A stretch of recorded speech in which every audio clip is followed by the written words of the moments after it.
He ruled over one of the largest empires on earth, and yet when he died, he had no palace, no gold, and barely enough money to bury him. Who was this man who touched the throne of power but walked like he'd meet Allah tomorrow? Now let me tell you the story of Umar ibn Abdul Aziz, a name many in the modern world don't recognize, yet one that burned brightly enough in his time to earn a title almost no other Muslim ruler has held since, the fifth rightly guided caliph. Born into the heart of the Umayyad elite, Omar was surrounded by wealth, status, and luxury. But unlike the princes of his time, something in his soul resisted. He was raised on verses of the Quran and stories of the prophets. And as he grew, his heart turned away from gold and toward justice. This is not the story of a conqueror. It's the story of a man who was conquered by his own conscience. He didn't want power. In fact, when the news came that he had been chosen as caliph, he went. He knew what it meant, not privilege, but accountability. And from that moment, the empire began to change. Most rulers, when they rise to power, tighten their grip. They take more land, more wealth, more control. Umar ibn Abdul Aziz did the opposite. The day he was sworn in as caliph,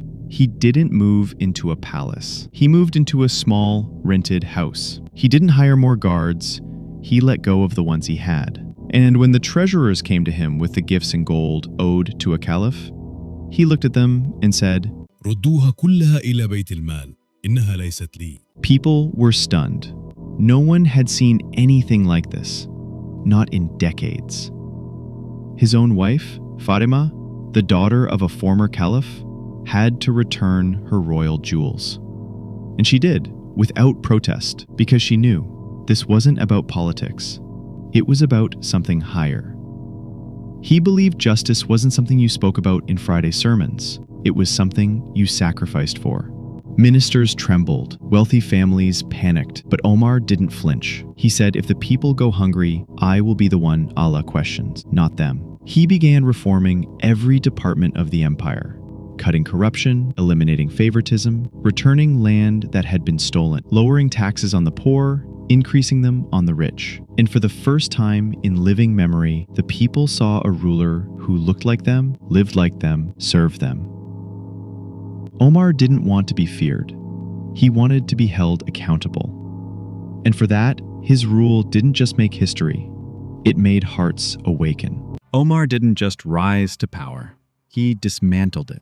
The palaces he once walked as a prince, he now walked through as a stranger. No gold, no servants, no flattery. Just a man with a pen and a prayer, and a target on his back. You see, justice doesn't arrive quietly. It drags the powerful from their cushions. It scrapes greed out of the system, and it makes enemies fast. Omar began with the landowners. Hundreds of stolen farms, estates, and villages, taken during the early conquests, were ordered returned to their rightful owners. Some of these properties had been passed down for 2 generations. He took them back anyway. Then he moved to the governors. Men who had gotten rich taxing the poor were stripped of their luxuries. Their palaces were closed, their extra salaries canceled. And those who refused to reform, he removed them. Personally. One of his most famous letters read, "The Caliphate is not a throne to sit on. It is a burden on the shoulders of the just." The elite whispered in anger, "He's too soft. He's ruining the dynasty.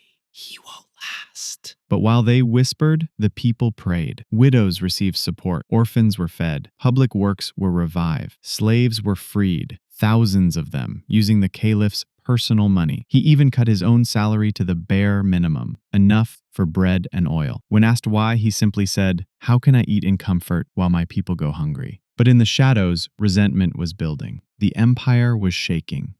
And Omar was being watched, not just by the poor, but by those who once called him brother. As Omar's reforms spread, so did the silence in the palaces. No more bribes, no more gifts, no more unchecked power. The Bait al-Mal, the empire's treasury, was no longer a fountain for the elite. It became what it was always meant to be, a shield to the weak. One story says that a man came to Omar begging for funds to repair a broken aqueduct. Omar asked only one thing: will the people benefit? When the man said yes, Omar approved the funds and went to inspect the work himself. In another case, he saw a poor man asking alms. When he realized the man was elderly and couldn't work, Omar grew angry, not at the man, but at himself. He said, We took jizya tax from him in his youth, and now we abandon him in old age. He immediately ordered a pension from the state for that man and all others like him. This was no longer an empire of glory. It was an empire of accountability. But justice has a cost. Omar's own family, the Umayyads, began to turn on him. Letters were sent behind his back. Plots began to form. Annoyed, this isn't leadership, they said.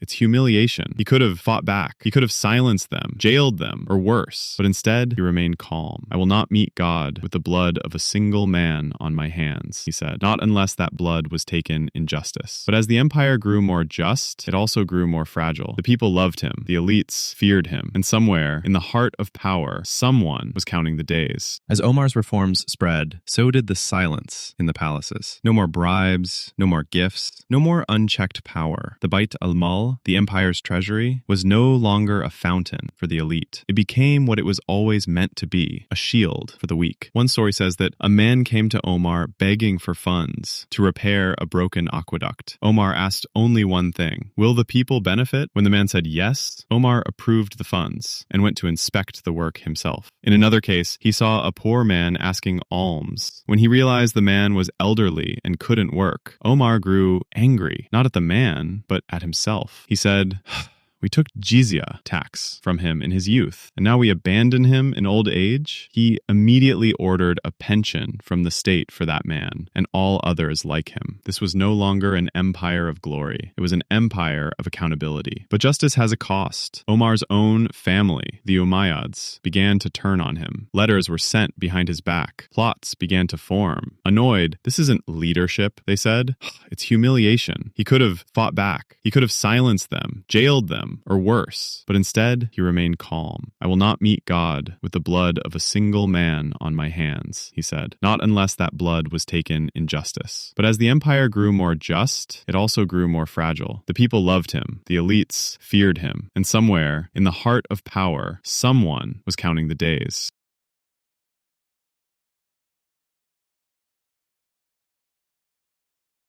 Umar ibn Abdul Aziz stood inside the royal palace he had just inherited. Marble floors, silk curtains, silver trays, servants who never spoke unless spoken to. He looked around and felt sick. This wasn't power. This was a golden prison. So he made a decision, one that stunned the Umayyad court. He sold it all. The silks, the horses, the jewels, even his personal armor, the symbol of a caliph's command. He took the money and returned it to Bait al-Mal, the public treasury. To him, these weren't gifts. They were stolen moments from the poor. His wife, the daughter of a former caliph, watched as the world she knew crumbled. But Omar turned to her and said, we have a choice, luxury in this life or ease in the next. She chose the next. For the first time, the empire saw something impossible, a ruler who didn't need to be overthrown because he overthrew his own ego. And when the elites whispered, he's embarrassing us, Omar whispered louder, then let the truth embarrass you. With every act, he was building something stronger than an empire. He was rebuilding trust.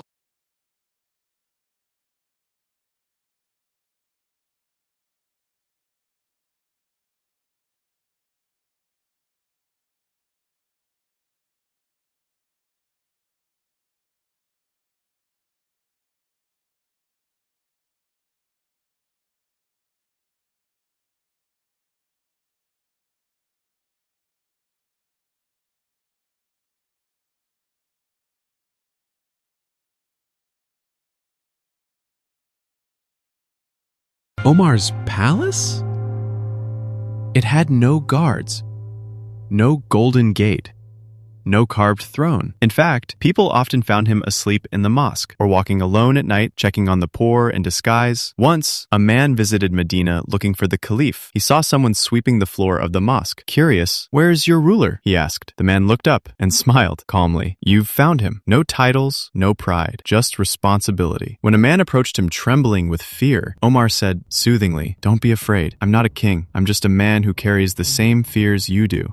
He even refused luxury in his meals: bread, oil, sometimes vinegar. And when Bait al-Mal sent him honey, a delicacy of the time, he returned it, thoughtful. "How can I taste what the poor cannot?" he said. Umar ibn Abdul Aziz was not just a caliph, he was a mirror, forcing every ruler after him to see their reflection and flinch. The moment he took power, Omar did something unthinkable. He didn't summon generals, he didn't expand armies, he wrote letters, and not to allies, not to nobles, but to his enemies. I do not seek war with you, I will not oppress you. If you obey the law and live in peace, I will not harm you. Imagine that, a ruler telling his former rivals, I don't want your blood, I want your dignity protected. He even returned lands that had been unjustly seized during previous reigns, shocking even his own advisors. And when his treasury staff asked, what's our policy now? He said, justice, that is our policy. For the first time in decades, the empire's enemies lowered their swords, not because they were weaker, but because they saw something stronger than power, principle. Omar looked at the empire's books. What he saw made his blood run cold. Gold flowing in from every province, but none of it reaching the poor. So he made a decision that no caliph had made before. He stopped the stream. Lavish palace salaries? Slashed. Corrupt governors? Fired. Wasted luxuries? Sold off. And then he opened the doors of Bayt al-Mal, the public treasury. The money that once padded nobles' pockets now fed the hungry, clothed the orphan, paid off debts, freed slaves. Within 2 years, it said, there were no poor left to receive zakat. Think about that. In a world before phones, before modern banking, he built a system so fair that poverty didn't just shrink, it disappeared. Justice has a cost. And for Umar ibn Abdul Aziz, it was everything. His reforms didn't just upset nobles, they enraged them. The flow of gold had stopped, and in its place came whispers, plots, poison. They say it came in a cup, offered by a servant, ordered by the same elites who once called him brother.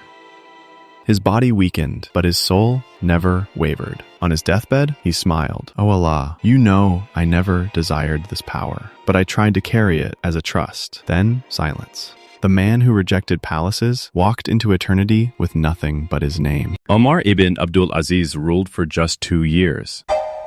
But in that short time, he did what most rulers never do. He made power sacred again. The streets remembered. Not the wealth, not the palaces, but the feeling that, for a moment, justice lived at the top. Years later, a man visited his grave and said, "I have seen kings in their glory, and warriors in their triumph, but none felt as heavy as the dust above this man's bones." He left no gold behind, but he left a question echoing through time. What if power didn't corrupt? What if it purified?